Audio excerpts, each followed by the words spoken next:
తెలిసి తెలిసి మన దేశంలో జరిగే అనర్థాలు మీరిప్పుడు చూడబోతున్నారు. అది కూడా మనం తినే తిండి గురించి. ఏమాత్రం ఆలస్యం చేయకుండా అవేంటో తెలుసుకుందాం. నెస్ట్లే కంపెనీ తనే స్వయంగా ఒప్పుకుంది వాళ్ల చాక్లెట్ కిట్ క్యాట్ లో దూడమాంసం యొక్క రసం కలుపుతామని. మద్రాస్ హైకోర్టులో ఫెయిర్ అండ్ లవ్లీ కంపెనీ మీద కేసు వేసినప్పుడు ఆ క్రీంలో పంది గ్రీస్ అంటే పంది నుండి వచ్చిన తైలాన్ని కలుపుతామని స్వయంగా ఒప్పుకుంది. మనం జలుబు వస్తే వాడే విక్స్ పేరున ఉన్న మందులను యూరప్లోని అనేక దేశాలలో బ్యాన్ చేశారు. అక్కడ దీనిని విషంగా ప్రకటించారు. కానీ మన భారతదేశంలో రోజంతా టీవీలో దీని ప్రకటన వస్తుంది. లైఫ్ బాయ్ అనేది బాత్ సోప్ కాదు, టాయిలెట్ సోప్ కాదు. ఇది జంతువులకు స్నానం చేయించే కార్బోలిక్ సోప్. యూరప్ లో లైఫ్ బాయ్ తో కుక్కల స్నానం చేస్తాయి.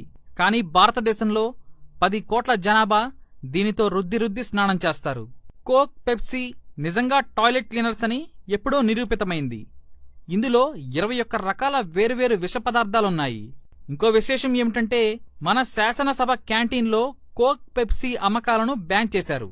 కానీ దేశం నలుమూలలా దీన్ని అమ్ముతున్నారు. ఇక హెల్త్ టానిక్ అని పేరు చెప్పి అమ్ముతున్న విదేశీ కంపెనీలు బూస్ట్, కాంప్లాన్, హార్లిక్స్, మాల్టోవా, ప్రోట్నిక్స్. వీటన్నిటినీ ఢిల్లీలోని ఆల్ ఇండియా ఇన్స్టిట్యూట్ అంటే భారతదేశంలోనే అన్నిటికన్నా పెద్ద ల్యాబ్. ఈ ల్యాబ్ లో పరీక్షించగా తేలిందేంటంటే కేవలం వేరుశెనగ పిప్పి నుంచి తయారవుతుందని. అంటే వేరుశెనగ నుంచి నూనె తీయగా దాని వేస్ట్ మిగులుతుంది. దానిని గ్రామాలలో పశువులు తింటాయి. దానితో ఈ హెల్త్ టానిక్లు తయారవుతాయి. మరో విశేషం, అమితాబ్ బచ్చన్కు ఆపరేషన్ అయింది. అది 10 గంటలు జరిగింది. అప్పుడు డాక్టర్లు ఆయన పెద్ద పేగును కట్ చేసి తీసేశారు. డాక్టర్లు ఏం చెప్పారంటే కోక్, పెప్సీ ఎక్కువగా తాగటం వల్ల అది కుళ్లిపోయిందని చెప్పారు. ఆ మరునాటి నుంచి అమితాబ్ బచ్చన్ వీటి ప్రకటనలు చేయటం మానేశారు.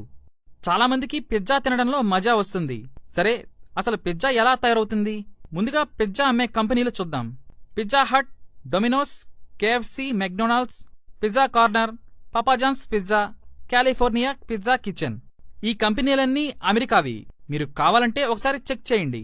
ఇక పిజ్జాలో టేస్ట్ కోసం E631 ఫ్లేవర్ ఎన్హాన్సర్ దీన్ని కలుపుతారు. అది పంది మాంసం నుంచి తయారవుతుంది. మీరు ఒకసారి గూగుల్లో చూడండి, మీకే తెలుస్తుంది. ఇక మనం తినే పదార్థాలు, తాగే పదార్థాలపైన, ఆ ప్యాకెట్లపైన ఈ కోడ్స్ ఉంటే వాటిలో ఈ పదార్థాలు కలుస్తాయి. అవేంటో చూద్దాం. E322 ఆవు మాంసం, E422 ఆల్కహాల్కు సంబంధించిన రసాయనాలు, E442 ఆల్కహాల్ తత్వం కెమికల్స్, E471 ఆవు మాంసం ఆల్కహాలు, E476 ఆల్కహాల్, E481 ఆవు ప్లస్ పంది మాంసం మిక్స్, E627 ప్రాణాంతకమైన కెమికల్స్, E472 ఆవు ప్లస్ పంది ప్లస్ మేక ఈ మిక్స్ అయిన పదార్థాలు, E631 పంది కొవ్వు నుంచి తీసిన నూనె. ఇక ఈ కోడ్స్ అన్నీ ఎక్కువగా మీకు విదేశీ కంపెనీల చిప్స్, బిస్కెట్స్, చూయింగమ్స్, కుర్కురే, మ్యాగీ ఇలాంటి ప్యాకెట్లపై కనిపిస్తాయి. ఇది అపోహ కాదు, పూర్తిగా నిజం. అయినా నమ్మకం లేకపోతే ఒకసారి గూగుల్లో క్లియర్గా సెర్చ్ చేసి చూడండి, మీకే అర్థమవుతుంది. ఇక మ్యాగీ ప్యాకెట్ పైనైతే ఇంగ్రీడియంట్స్ లో చూడండి, ఫ్లేవర్ E635 అని రాసి ఉంటుంది. అంతేకాదు, మీరు కావాలంటే ఇప్పుడు మీరు చూస్తున్న నంబర్లన్నీ గూగుల్లో చెక్ చేసి చూడండి. ఇవేంటో తెలిస్తే దిమ్మ తిరగటం ఖాయం. భారతదేశంలో 121 కోట్ల జనాభాలో కేవలం 10% జనం 10 రూపాయల పళ్ల రసాలు తాగితే నెలకి 3600 కోట్లవుతుంది. కానీ మీరు కోకోకోలా, పెప్సీ తాగి 3600 కోట్ల రూపాయలను దేశం బయటికి పంపుతున్నారు. కోకోకోలా, పెప్సీ లాంటి కంపెనీలు ప్రతిరోజు 7000 కోట్ల కన్నా ఎక్కువ దోచేస్తున్నాయి. చెరకు రసం, కొబ్బరి నీళ్లు, పళ్ల రసాలకు గనక మీరు మారినట్లయితే మీరు దేశం యొక్క 7000 కోట్ల రూపాయలను కాపాడి మన రైతులకు ఇచ్చినట్టవుతుంది.